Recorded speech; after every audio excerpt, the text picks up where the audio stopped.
UP Bihar के भाई जो 40-40 साल से दिल्ली में रह रहे हैं, अपने श्रम अपने खून पसीने से दिल्ली को बना रहे हैं, आप उनको रोहिंग्या करें, आप उनको रोहिंग्या करें। हिम्मत कैसे हुई आपकी? हिम्मत कैसे हुई आपकी? आप बैठे, आप हमारे पूर्वांचल के भाइयों को रोहिंग्या कहेंगे? हिम्मत कैसे हुई आपकी? हिम्मत नहीं होनी चाहिए आपकी। आगे आगे बोलो। पूर्वांचल के लोगों को ये बांग्लादेशी कह रहे हैं। मैं नाम पढ़ रहा हूं, राम सिंह बसंत विहार में रहते हैं, उनका वोट कटवाया गया। राम बसंत विहार में रहते हैं। आप सब बैठिए, बैठिए। ये पता है सर, आपके सदन पर रखूंगा। ये हिंदू लोग हैं। 75 वर्ष पूरा होने पर जो चर्चा हो रही है, उस चर्चा में मुझे भाग लेने का अवसर दिया, मुझे बोलने का अवसर दिया। मान्यवर बाबा साहब डॉक्टर भीमराव अंबेडकर जी ने जब भारत का संविधान लिखा तो हिंदुस्तान के सभी वर्गों के बारे में सोचा, सबके अधिकारों के बारे में सोचा। भारत कैसे तरक्की के रास्ते पे जाएगा, कैसे आगे बढ़ेगा, इसको लेके भारत के संविधान को बनाया उन्होंने। और उसमें एक एक करके जो संविधान की मूल आत्मा है, वो मैं आपके सामने पढ़ना चाहूंगा कि उनकी मंशा क्या थी, हमारे संविधान की मंशा क्या है। संप्रभु राष्ट्र यानी ऐसा देश जो किसी दूसरे देश के प्रभाव संप्रभु के प्रभुता से मुक्त है, अपने सभी निर्णय लेने के लिए पूर्णतः स्वतंत्र है और उस पर किसी बाहरी शक्ति का कोई प्रभाव नहीं होगा।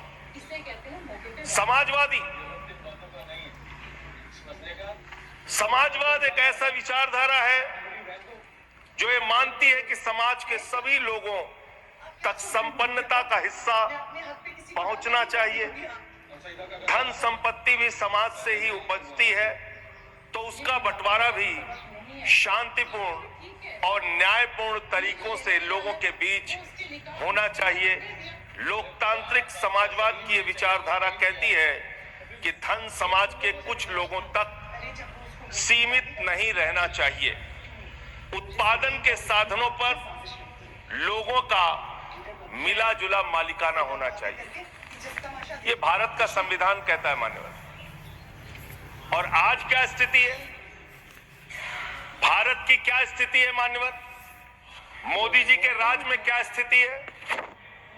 5%, देश के 5% लोगों के पास देश की 60% संपत्ति है और देश के 50% लोगों के पास मात्र 3% संपत्ति है। और पिछले 2012 से लेकर अगर 21 तक का आप रिकॉर्ड इनका देखेंगे तो 40% संपत्ति 1% लोगों के पास गई है। यह है इनकी समाजवाद की विचारधारा, यह है इनकी बराबरी की सोच, यह किस तरीके से ये भारत के अंदर गैर बराबरी को जन्म दे रहे हैं। समाजवादी आंदोलन में नारा लगता था, समाजवादी आंदोलन में नारा लगता था, जब तक दुखी इंसान रहेगा धरती पर तूफान रहेगा। नारा लगता था, रोटी कपड़ा और मकान मांग रहा है हिंदुस्तान। नारा लगता था, धन और धरती बट के रहेगी, भूखी जनता चुप न रहेगी। लेकिन आज भारत को इस हालत में इन्होंने पहुंचा दिया है मान्यवर, जहां पर 3% संपत्ति 50% लोगों के पास है और 5% लोगों के पास देश की 60% संपत्ति है। इसके आगे हमारा संविधान कहता है सेकुलरिज्म की बात, धर्मनिरपेक्षता, जिसका खुलेआम आप विरोध कर रहे हैं। ये एक ऐसी सरकार है, हमारे प्रधानमंत्री जी भारत के संविधान पे शपथ लेकर देश के प्रधानमंत्री बने।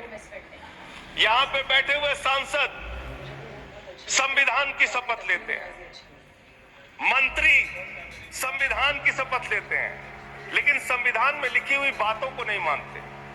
धर्मनिरपेक्षता से इनको मतलब नहीं है। हमको अगर दर्शन करना होता है मान्यवर, तो हम काशी जाते हैं, महाकाल का दर्शन करने उज्जैन जाते हैं, प्रभु श्री राम का दर्शन करने अयोध्या जाते हैं। लेकिन भाजपाइयों को जब दर्शन करना होता है तो ये मस्जिद में भगवान का दर्शन करने जाते हैं। मस्जिद में भगवान का दर्शन करने जाते हैं, मस्जिद में मंदिर खोज रहे हैं पूरे देश के अंदर। तो इसलिए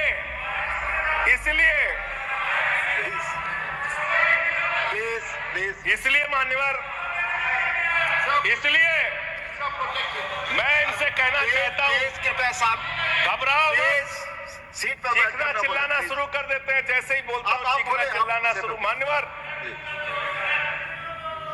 ये भारत खोदो योजना चला रहे देश में, भारत खोदो योजना। अरे मैं कहता हूं, अगर इतना ही खोदना है, कल को कोई आके दावा करेगा संसद को खोद दो, कम से कम प्रधानमंत्री की डिग्री मिल जाएगी, उसका तो पता चल जाएगा कहां है। संसद खोद दो, ये भारत खोदो योजना बंद करो, इससे देश का विकास होने वाला नहीं है। आपने शिक्षा में क्या हालत की देश की? माननीय शिक्षा मंत्री जी यहां पे बैठे हुए हैं, मैं बताना चाहूंगा शिक्षा के स्तर को आपने कहां पहुंचा दिया। 11 लाख, अरे क्या क्या यहां बोला गया मैंने खूब सुना है, आप ही लोगों से सीखा है। 11 लाख बच्चों को सरकारी स्कूल से दूर किया गया, 11 लाख बच्चों को।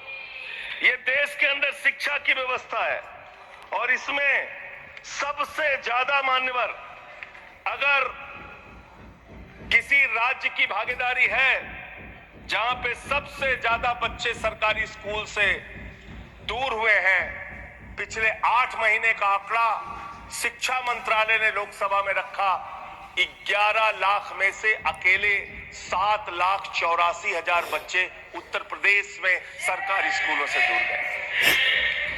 ये कर रहे हैं शिक्षा के नाम पे आप। देश की शिक्षा की व्यवस्था की हालत ये कर दी आपने। 63,000 बच्चे आसाम में सरकारी स्कूलों से दूर हुए। ये सरकार का आंकड़ा, मैं अपनी ओर से नहीं पढ़ रहा हूं। जब सरकार से पूछा गया शिक्षा पे कितना खर्च करते हैं, जीडीपी का कितना हिस्सा शिक्षा पे खर्च करते हैं, पिछले 3 वर्षों से भारत की सरकार जीडीपी पे 0.4% शिक्षा पे ऊपर खर्च करती है, और दिल्ली की सरकार, जहां अरविंद केजरीवाल की सरकार है, हम शिक्षा के ऊपर 25% बजट का हिस्सा खर्च करते हैं। मानव स्वास्थ्य के ऊपर दिल्ली के अंदर 13% हम खर्च करते हैं, और भारत की हमारी सरकार जो अपने आप को कहती है मोदी जी की बड़ी योजनाएं हैं, बड़ी ताकतवर सरकार है, मात्र 2% स्वास्थ्य के ऊपर खर्च करती है। यह इस देश की हकीकत है। कैसे समानता आएगी, कैसे संविधान में लिखी हुई बातों की सुरक्षा हो पाएगी? मैं दिल्ली की बात करूं, अगर एक राज्य सरकार, दिल्ली के लोगों ने भी चुना, जिसको आप चलने नहीं देते, बार बार उसके ऊपर रोक लगाते हैं, लेकिन उस राज्य सरकार के काम क्या है वो आपको जानना बहुत जरूरी है। एक ऐसी सरकार जिसने जेल 3 घंटे ईडी सीबीआई दे दो सबको भेज दूंगा। भ्रष्टाचार के खिलाफ जब बोलते हैं भाजपा के लोग, तो लगता है ओसामा बिन लादेन अहिंसा पे उपदेश दे रहा है। ये भ्रष्टाचार के खिलाफ बोलेंगे। 3,02,000 करोड़ रुपए का ठेका इन लोगों ने इलेक्टोरल बॉन्ड के नाम पे लिया। सर, क्या यहाँ पे ट्रंप की सरकार है?